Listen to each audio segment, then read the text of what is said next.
previous video, we have discussed what is the oxidation and what is the reduction, and how we decide which element is undergoing oxidation and which element is undergoing reductions. Today we are discussing one of the most basic concept of electrochemistry, oxidation state and oxidation number. So we will discuss what is the oxidation state and what is the oxidation number, and how to calculate the oxidation state and oxidation number of the given element in a molecule in a complex science. तो सबसे पहले हम देखते हैं कि what is the oxidation state and oxidation number. Oxidation state and oxidation number is actually the number of the charges an atom will have in a molecule or a compound. किसी भी compound या molecule के अंदर जो भी atom present होता है, उसकी ऑक्सीडेशन स्टेट या ऑक्सीडेशन नंबर एक्चुअली उसके नंबर ऑफ चार्जेस को ही बोला जाता है। आपको पता है कि हर एटम के ऊपर कोई ना कोई चार्ज होता है किसी भी मॉलिक्यूल या किसी भी कंपाउंड के अंदर, क्योंकि एटम जो है वो या तो इलेक्ट्रॉन लॉस करता है या तो इलेक्ट्रॉन गेन करता है कोई मॉलिक्यूल या कंपाउंड बनाने के लिए। तो वो जितने एटम गेन या लॉस करेगा उतना ही उसका चार्ज होता है। तो उसी चार्ज को हम ऑक्सीडेशन स्टेट या ऑक्सीडेशन नंबर कहते हैं। अब अगर किसी भी रिएक्शन में किसी भी एलिमेंट की ऑक्सीडेशन नंबर जो है वो डिक्रीज कर रहा है तो हम कहते हैं कि उस एलिमेंट की रिडक्शन। और अगर किसी रिएक्शन में किसी एलिमेंट का ऑक्सीडेशन नंबर इंक्रीज हो रहा होता है तो हम कहते हैं कि इस रिएक्शन में इस एलिमेंट की ऑक्सीडेशन हो गई। तो ये बहुत ही इम्पोर्टेंट कॉन्सेप्ट है आपके पास कि हम रिडक्शन या ऑक्सीडेशन को कैसे डिसाइड कर सकते हैं on the basis of oxidation number. तो ऑक्सीडेशन नंबर हाई होना या ऑक्सीडेशन नंबर कम होना इस बात की इंडिकेशन है कि हमारे पास रिडक्शन हो रही है या ऑक्सीडेशन। अब लास्ट वीडियो में हमने देखा था कि डिफरेंट केसेस जिसमें ऑक्सीडेशन होती है और कब हमारे पास रिडक्शन होती है। तो हमने फर्स्ट देखा था कि जब भी कोई एलिमेंट ऑक्सीजन गेन करता है तो हम कहते हैं कि उसकी ऑक्सीडेशन, और ऑक्सीजन के लॉस करने को हम कहते हैं कि इसकी रिडक्शन हुई है। और जब भी किसी एलिमेंट के साथ हाइड्रोजन प्रेजेंट हो और वो रिएक्शन के रिजल्ट में वो हाइड्रोजन लॉस करते तो हम कहते हैं कि this element is undergoing oxidation. और जब किसी एलिमेंट में हाइड्रोजन ऐड अप हो जाते हैं तो हम कहते हैं कि इस रिएक्शन में इस एलिमेंट की रिडक्शन हुई है। और अगर किसी एलिमेंट में हाइड्रोजन और ऑक्सीजन प्रेजेंट नहीं होते, वो एलिमेंट रिएक्शन में इलेक्ट्रॉन लॉस कर देता है तो हम कहते हैं कि उसकी ऑक्सीडेशन। और जब कोई एलिमेंट या कोई एटम इलेक्ट्रॉन गेन करता है तो हम कहते हैं कि this element is undergoing reduction. और आज हमने एक और कंडीशन भी पढ़ी कि जब भी रिएक्शन के दौरान किसी भी एलिमेंट की ऑक्सीडेशन नंबर में इंक्रीज देखने को आता है तो हम कहते हैं कि इस एलिमेंट की ऑक्सीडेशन। और जब भी किसी एलिमेंट का ऑक्सीडेशन नंबर डिक्रीज होगा तो हम कहेंगे कि उस एलिमेंट की रिडक्शन हो गई। जैसा कि हमने डिस्कस किया कि आपके पास ऑक्सीडेशन नंबर एक्चुअली आपके पास चार्ज को कहते हैं जो कि किसी एलिमेंट पे प्रेजेंट होता है विद इन दी मॉलिक्यूल और विद इन दी कंपाउंड। हमारे लिए ये जानना जरूरी है कि किसी भी एलिमेंट के ऊपर कौन सा चार्ज है, ये हम कैसे प्रेडिक्ट कर सकते हैं। सो आपको पता है कि मेन ग्रुप एलिमेंट में मेटल्स और नॉन मेटल प्रेजेंट होती है। मेन ग्रुप एलिमेंट क्या होते हैं, जो कि पीरियोडिक टेबल में आपके पास ए के लेटर के साथ शो किए जाते हैं। ठीक है, 1A से लेकर 2A, 3A, 4A, 5A, 6A, इन सब एलिमेंट्स को हम कहते हैं मेन ग्रुप एलिमेंट या मेजर ग्रुप एलिमेंट। अब मेजर ग्रुप एलिमेंट्स में मेटल्स भी हैं, नॉन मेटल्स भी। अब कौन से ग्रुप हैं जिसमें मेटल होती हैं, कौन से ग्रुप हैं जिसमें नॉन मेटल्स होती हैं? जो ग्रुप 1A से 2A है वो आपके पास तमाम के तमाम एलिमेंट्स आपके पास मेटल्स होते हैं, जबकि ग्रुप 5A से लेकर ग्रुप 7A के तमाम एलिमेंट्स को हम कहते हैं नॉन मेटल्स। ठीक है, अब मेटल्स जो है वो आपके पास इलेक्ट्रॉन लॉस करती है, उनकी टेंडेंसी होती है इलेक्ट्रॉन लॉस करना, जबकि नॉन मेटल की टेंडेंसी होती है कि वो इलेक्ट्रॉन गेन करना। क्योंकि अब मेटल इलेक्ट्रॉन लॉस करते हैं तो उनके ऊपर पॉजिटिव चार्ज होता है, और नॉन मेटल इलेक्ट्रॉन गेन करते हैं तो उनके ऊपर नेगेटिव चार्ज होता है। अब अगर पॉजिटिव और नेगेटिव चार्ज का तो हमें पता चल गया है, लेकिन अगर हम उसकी अमाउंट, उसका नंबर देखना चाहते हैं चार्ज का, तो हमें इसके ग्रुप नंबर को देखना होगा। मेटल के केस में चार्ज वही होता है जो कि इसका ग्रुप नंबर होता है, कि नॉन मेटल के केस में चार्ज को कैलकुलेट करने के लिए हमें इसके ग्रुप नंबर को 8 में से माइनस करना होता है, तो हमारे पास आ जाता है गिवन नॉन मेटल का चार्ज। मुझे याद रखना है कि नॉन मेटल का चार्ज माइनस में होता है। Now let's discuss some important rule to assign the oxidation number. Oxidation number assign करने के लिए या हम कैसे ऑक्सीडेशन नंबर असाइन करेंगे, सबसे पहले हमें कुछ रूल्स का पता होना जरूरी है। First rule is for the oxidation number of free element. Free element का अगर हमने ऑक्सीडेशन नंबर लिखना है तो हमें ये पता होना चाहिए कि कोई भी एलिमेंट जब अनकम्बाइंड स्टेट, जब वो किसी और एलिमेंट के साथ कंबाइन नहीं हुआ होता तो उसकी ऑक्सीडेशन स्टेट हमेशा 0 होती है। Like in the case of oxidation number of zinc और सोडियम एटम, ये फ्री स्टेट में एटॉमिक फॉर्म में होते हैं तो इनकी ऑक्सीडेशन स्टेट भी 0 होती है। लेकिन हाइड्रोजन जो है वो एटॉमिक स्टेट में नहीं होता, वो मॉलिक्यूल स्टेट में होता है। लेकिन यह सल्फर है वो भी एटॉमिक स्टेट में नहीं है, वो मॉलिक्यूल की फॉर्म में होता है। लेकिन ये मॉलिक्यूल अपने ही एलिमेंट के साथ, अपने ही जैसे एलिमेंट के साथ कंबाइन होकर बनते हैं। तो इन केसेस में भी इन तमाम एलिमेंट जो भी S8 के अंदर जितने भी सल्फर हैं या H2 के अंदर जितने भी हाइड्रोजन है, उनकी ऑक्सीडेशन स्टेट 0 ही होगी। नेक्स्ट रूल है फॉर द ऑक्सीडेशन स्टेट या oxidation number of simple ion. अब सिंपल आयन का ऑक्सीडेशन नंबर फाइंड आउट करने के लिए हमें कौन से रूल को फॉलो करना होगा? तो सबसे पहले ये जानना जरूरी है कि सिंपल आयन क्या होता है। सिंपल आयन एक्चुअली आपके पास मोनो एटॉमिक आयन होते हैं, ऐसे आयन जिसके अंदर सिर्फ एक ही एटम प्रेजेंट होता है। तो ऐसे आयन का जो ऑक्सीडेशन नंबर होता है वो उसके चार्ज के इक्वल होता है। तो जो उसका चार्ज होगा वही उसका ऑक्सीडेशन नंबर होगा। लाइक सोडियम है, सोडियम सिंपल आपके पास एटॉमिक फॉर्म में है। जब वो एक इलेक्ट्रॉन लॉस करती है तो सोडियम आयन बना देती है। अब सोडियम आयन के ऊपर चार्ज कौन सा होगा? क्योंकि सोडियम का ग्रुप होता है 1A और सोडियम के ऊपर चार्ज भी होगा +1 और इसकी ऑक्सीडेशन स्टेट भी +1 ही। इस तरीके से क्लोरीन है तो वो नॉन मेटल है, वो इलेक्ट्रॉन गेन करता है और क्लोराइड आयन बना देता है। अब उसके ऊपर -1 चार्ज होता है, क्यों? क्योंकि क्लोराइड जो है वो नॉन मेटल है और ये बिलोंग करता है ग्रुप 7 से। तो इसका चार्ज जो है वो -1 होता है, क्योंकि 8 - 7 1, और क्योंकि ये नॉन मेटल है तो -1, तो ऑक्सीडेशन स्टेट भी इसकी -1 ही होगी। तो मोनोएटॉमिक आयन का जो उनका चार्ज होगा वही इनकी ऑक्सीडेशन स्टेट भी होगी।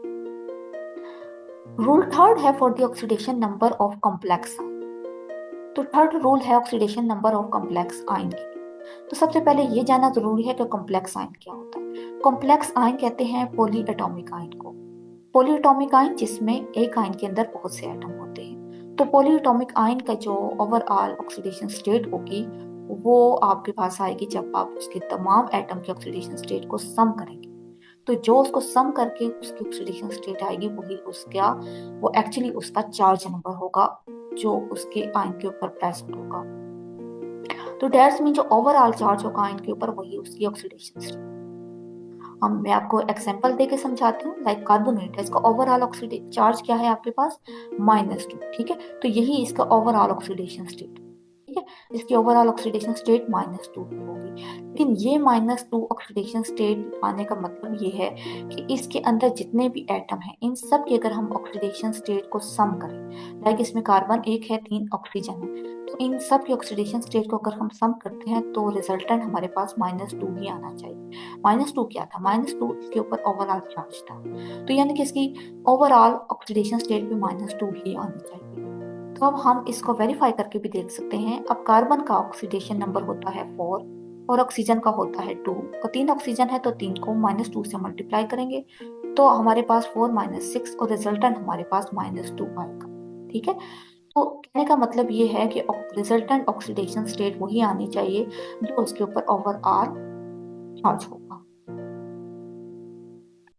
फोर्थ रूल है for oxidation number of simple molecule और कंपाउंड जिनके ऊपर कोई चार्ज नहीं होता, जो न्यूट्रल होते हैं। तो ऐसे कंपाउंड या मॉलिक्यूल का आपके पास ओवरऑल चार्ज अगर 0 होता है तो इनकी ऑक्सीडेशन स्टेट भी ओवरऑल ऑक्सीडेशन स्टेट 0 होती है। तो ओवरऑल ऑक्सीडेशन स्टेट 0 होने का मतलब क्या है कि इनका जो एल्जेब्रिक सम हो, मतलब इन मॉलिक्यूल या कंपाउंड के अंदर जितने भी एटम हैं उनकी ऑक्सीडेशन स्टेट का अगर हम एल्जेब्रिक सम लेते हैं तो वो भी 0 के इक्वल ही आना चाहिए। क्योंकि ओवरऑल इनका चार्ज 0 है तो ओवरऑल इनकी ऑक्सीडेशन स्टेट भी 0 होगी। तो इनके अंदर जितने भी एटम है अगर उनकी ऑक्सीडेशन स्टेट को हम उनका सम लें, उनको सॉल्व करें तो 0 ही आना चाहिए। एग्जाम्पल से मैं आपको बताती हूँ। लाइक HCl है, तो HCl में हाइड्रोजन और क्लोराइड की जो ऑक्सीडेशन स्टेट है अगर हम इनको सम करें, इनको सॉल्व करें तो आंसर 0 आना चाहिए। अब करके देख लेते हैं। HCl में हाइड्रोजन के ऊपर चार्ज क्या होता है? 1, ऑक्सीडेशन स्टेट 1, क्लोराइड की ऑक्सीडेशन स्टेट -1, तो ओवरऑल 0 कैसे आया? 1 1 और -1 एक दूसरे को कैंसिल कर देंगे तो रिजल्टेंट 0 आएगा। ठीक है, ठीक है, तो जो भी आपके पास मॉलिक्यूल या कंपाउंड होगा उसकी रिजल्टेंट ऑक्सीडेशन नंबर आपके पास 0 होगा। तो इन रूल्स की बेस पे अब हम असाइन कर सकते हैं oxidation number of any element that is present in a molecule और in a complex ion. First हम देखते हैं कि how to assign the oxidation number of atom in a molecule. जब कोई एलिमेंट या कोई एटम किसी मॉलिक्यूल या कंपाउंड में प्रेजेंट है तो हम उसके ऑक्सीडेशन नंबर को कैसे असाइन करेंगे। इसके लिए हम एक्सरसाइज 7.3 देख लेते हैं। यहाँ पे हमने ऑक्सीडेशन नंबर फाइंड आउट करना है क्रोमियम का, जो कि प्रेजेंट है पोटेशियम क्रोमेट। अब पोटेशियम क्रोमेट में आपके पास बाकी भी एलिमेंट है, पोटेशियम भी है, ऑक्सीजन भी है, तो इनका ऑक्सीडेशन नंबर हम कैसे फाइंड आउट करेंगे। ठीक है, इनका ऑक्सीडेशन नंबर, अब हमें ये तो पता है कि ओवरऑल इस मॉलिक्यूल का ऑक्सीडेशन नंबर या ओवरऑल चार्ज होता है वो जीरो होता है, तो ऑक्सीडेशन नंबर भी ओवरऑल जीरो होता है। अब पोटेशियम और ऑक्सीजन ये मेन ग्रुप एलिमेंट है और इनका आप ऑक्सीडेशन नंबर इनके ग्रुप से फाइंड आउट कर सकते हैं। लाइक पोटेशियम, तो पोटेशियम ग्रुप मेटल है, ग्रुप 1A से बिलोंग करती है, तो इसका जो चार्ज होगा वो भी +1 होगा, ऑक्सीडेशन स्टेट भी +1 होगी।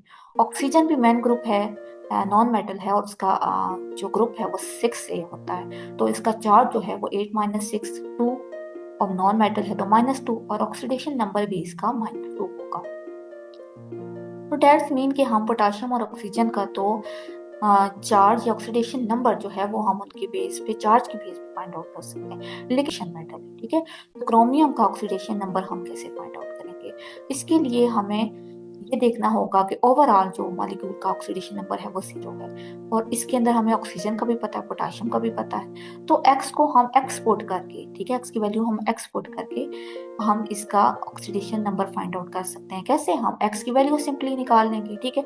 पोटेशियम का देखें 2 × 1 हो गया, ऑक्सीजन का 7 × -2 हो गया, और ऑक्सीजन क्रोमियम का 2x हो गया, तो हम 2x को सॉल्व कर लेंगे, तो देन हम 2 को भी दूसरी तरफ ले जाएंगे, तो x की वैल्यू हमारे पास आ जाएगी 6। तो इसका मतलब है कि क्रोमियम का ऑक्सीडेशन नंबर हमारे पास क्या आएगा, +6।